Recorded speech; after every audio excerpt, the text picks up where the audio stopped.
প্রচণ্ডভাবে ভাইরাল এই প্রোটিন বার, যেটা আমাদের পা থেকে মাথা পর্যন্ত সমস্ত কিছু বডি পার্টসের জন্য খুব প্রয়োজনীয়। এই প্রোটিন বার খেলে মাথার চুল, নখ, হাড় সমস্ত কিছুই ভালো থাকে। কিন্তু এই প্রোটিন বার করার পর অনেকটা নরম হয়ে যায়, ক্রাঞ্চি ভাব থাকে না। তো একটা সিক্রেট টিপস দেবো, যেটার ফলে এটা ক্রাঞ্চি ভাব থাকবে, ঠান্ডা হয়ে গেল। তো চলুন, নমস্কার সবাইকে, আবার একটা দারুণ সাথে রেসিপির সাথে আমার রান্নাঘরে আপনাদের স্বাগত জানাই। এখানে 7 রকমের আমি সিডস নিয়েছি pumpkin seeds, sunflower seeds, almond বাদাম নিয়েছি, কাজু বাদাম, মগজদানা, আর নিয়েছি চিয়া সিড, আর হচ্ছে সিডস, আর এখানে নিয়েছি 200 গ্রামের মতো গুড়। প্রথমে আমি এখানে 1 টেবিল চামচের মতো ঘি প্যানের মধ্যে দিয়ে দিলাম। দিয়ে এবার সমস্ত রকম সিডসগুলো হালকা করে ভেজে নেব। তাই সব সিডসগুলো এখানে দিয়ে দিচ্ছি। দিয়ে গ্যাসের ফ্লেমটা কম করে রেখে এটা 7 থেকে 8 মিনিট একদম নেড়ে নেব। এটা যখন একটু লাল লাল হয়ে যাবে, মানে একটু ক্রাঞ্চি ভাব চলে আসবে, তখন এই সিডসগুলো রেডি হবে।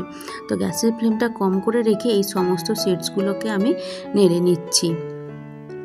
আপনারা ততক্ষণ আমার চ্যানেলটা সাবস্ক্রাইব করে পাশে থাকুন, পাশে থাকা বেল আইকনটা অবশ্যই প্রেস করুন।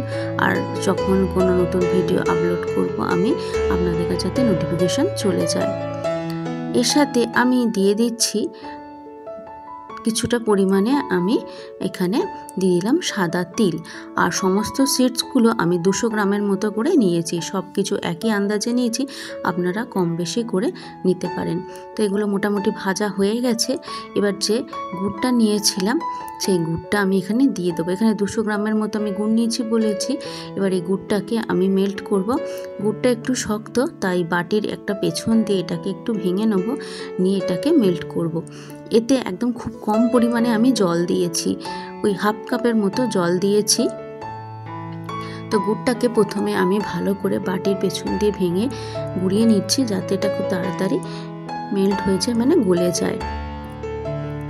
এবার কন্টিনিউ এটাকে নাড়বো, গ্যাসের ফ্লেমটা কম করে রেখে এটাকে রেডি করব। তো এটা কিছুক্ষণ নাড়ার পর একটু দেখবো বাটিতে জল নিয়ে এটা হয়েছে কিনা। তো বাটিতে জলের মধ্যে কিছুটা পরিমাণে গুড়ের ফোঁটা দিয়ে দিলাম। তো এটা একদম হয়নি, শক্ত হয়নি, এটা আরও কিছুক্ষণ আমাকে গুড়টা পাক করে রেডি করতে হবে। তো কন্টিনিউ এটাকে নাড়তে থাকবো। গুড়টাকে ছেড়ে দিলে হবে না, কন্টিনিউ কিন্তু নাড়তে হবে, তাহলে বসে যেতে পারে বা পুড়ে যেতে পারে, যার ফলে এই প্রোটিন বারের টেস্টটা একদম ভালো হবে না। তো আরও কিছুক্ষণ এটাকে পাক করে নেবো আমরা। আরও কিছুক্ষণ পাক করে নেওয়ার পর 5 মিনিটের মতো এবার আমি আর একটু বাটিতে জল নিয়ে এসেছি। দেখবো এটা যদি একদম শক্ত হয়ে যায় তাহলে এটা রেডি হয়ে যাবে। তো এটা জলে দেওয়ার সাথে সাথে একদম শক্ত হয়ে গেছে, ভাঙতে একটু অসুবিধা হচ্ছে, তখন এটা মোটামুটি রেডি হয়ে গেছে। এবার যে সিডসগুলো ভেজে রেখেছিলাম সেই সিডসগুলো সব এতে দিয়ে দেবো। তার আগে একটা সিক্রেট টিপস দেবো বলেছি, যে আর ফলে প্রোটিন বারটা ঠান্ডা হয়ে গেলেও একদম ক্রাঞ্চি থাকবে। তো দেবো এখানে আমি 1 চিমটির মতো বেকিং সোডা, খুব কম পরিমাণে আমি দেবো। দেখতে পাচ্ছেন 1 চিমটির মতো আমি দিলাম। এই বেকিং সোডাটা দেওয়ার সঙ্গে সঙ্গেই একটা ফেনা ফেনা ভাব হবে, তো কন্টিনিউ এটাকে নাড়তে হবে, ছেড়ে দিলে হবে না। তো বেকিং সোডাটা দিয়েই কন্টিনিউ এটাকে নাড়ছি। আর বেকিং সোডাটা তখনই দেবেন যখন আমি গুড়টা রেডি হয়ে যাবে, সিডসগুলো দেবো তখনই, তার আগেই এটা দিতে হবে, আগে দিলে হবে না। তো বেকিং সোডাটা দেওয়ার সঙ্গে সঙ্গেই কিছুক্ষণ নেড়ে আমি এই সিডসগুলো দিয়ে দিলাম। এটা দেওয়ার ফলে এটা একদম ক্রাঞ্চি হবে ঠান্ডা হয়ে গেলে। এবার সমস্ত কিছু ভালো করে মিশিয়ে নিচ্ছি।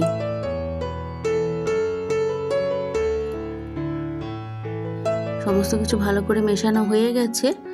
আর এটা গরম অবস্থাতেই রেডি করতে হয়, ঠান্ডা হয়ে গেলে এটা জমে যায় আর ভাঙতে খুবই অসুবিধা হয়। তো এই গরম অবস্থাতে আমি একটা নিয়েছি এখানে বাটার পেপারে কিছুটা পরিমাণে ঘি আমি মাখিয়ে নিচ্ছি প্রথমে, যাতে এটা তোলার সময় অসুবিধা না হয়। আপনারা চাইলে সাদা তেলও মাখিয়ে নিতে পারেন। আর এবার গরম অবস্থাতে এটাকে আমি ঢেলে দেবো। বেশিক্ষণ ওয়েট করলে হবে না, কারণ এটা খুব তাড়াতাড়ি এই কাজটা করতে হয়। ঠান্ডা হয়ে গেলে এই সবগুলো একসঙ্গে জমাট বেঁধে যাবে, যেহেতু গুড় আছে। তো যতটা সম্ভব আমি প্যান থেকে এটাকে নামিয়ে নিয়েছি। উপর থেকে আরেকটা আমি দিয়ে দিচ্ছি বাটার পেপার। এবার বেলনের সাহায্যে এটাকে বেলে একদম ফ্ল্যাট করে নিচ্ছি। যতটা বেলে পাতলা করা যায় সম্ভব ততটা বেলে এটাকে আমি পাতলা করে রেডি করে নিচ্ছি। তো বেলে পাতলা করে রেডি করে নিয়েছি। এবার উপরে যে বাটার পেপারটা ছিল সেটাকে আমি তুলে দিচ্ছি। এই কাজগুলো খুব তাড়াতাড়ি করতে হয়, যতটা সম্ভব তাড়াতাড়ি করলে এটা একদম সুন্দরভাবে উঠে আসবে। আর এই গরম অবস্থাতে এবার আমি এখান দিয়ে ছুরি দিয়ে কেটে নেব, নাহলে ঠান্ডা হয়ে গেলে এটা আর কাটা কখনোই সম্ভব হবে না।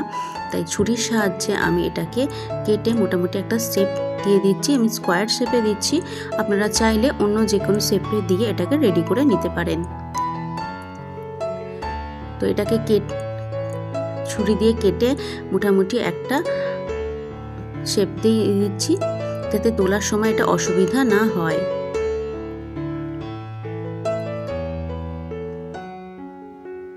এই প্রোটিন বার আমাদের প্রচুর পরিমাণে শরীরের পক্ষে উপকারী, বাচ্চাদের জন্য খুব উপকারী, কারণ প্রচুর পরিমাণে সিডস আছে, যে সিডসগুলো প্রচুর পরিমাণে ফ্যাটি অ্যাসিড ও প্রোটিনে সমৃদ্ধ। তাই বাচ্চা থেকে বড় সবাই এই প্রোটিন বারটা খেতে পারে। তো ছুরির সাহায্যে আমি কেটে কেটে মোটামুটি একটা শেপ দিয়ে দিলাম।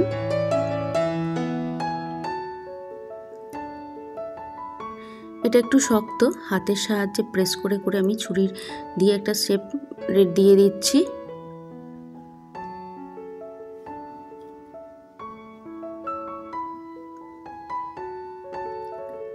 এবার এই অবস্থাতেই আমার রেখে দেবো আমি এটাকে কিছুক্ষণের জন্য, একদম নর্মাল টেম্পারেচারে রেখে দেবো যতক্ষণ এটা ঠান্ডা হচ্ছে। তো নর্মাল টেম্পারেচারে আমি 2 ঘন্টার মতো রেখে দিয়েছিলাম। তো 2 ঘন্টা পর আমি এটাগুলোকে তুলছি, দেখতেই পাচ্ছেন কত সুন্দর উঠে আসছে। আমি ছুরি দিয়ে কেটে দিয়েছিলাম বলে তুলতে সুবিধা হচ্ছে, আর নিচে আমি ঘি মাখিয়েছিলাম বলে তুলতে সুবিধা হচ্ছে। আর একটা কি সুন্দর স্কোয়ার শেপে রেডি হয়েছে। এটা যদি আমি ছুরি দিয়ে না কাটতাম, এটা ঠান্ডা হয়ে গেলে একদম তোলা সম্ভব হতো না। তো রেসিপিটা কেমন লাগলো অবশ্যই কমেন্ট করে জানাবে। ভালো লাগলে লাইক, শেয়ার, কমেন্ট, চ্যানেলটা সাবস্ক্রাইব করে পাশে থাকবে আরও নিত্য নতুন রান্নার ভিডিও পাওয়ার জন্য। আর ভিডিওটা এতক্ষণ দেখার জন্য আপনাদের অসংখ্য ধন্যবাদ। সবাই ভালো থাকবেন আর সুস্থ থাকবেন।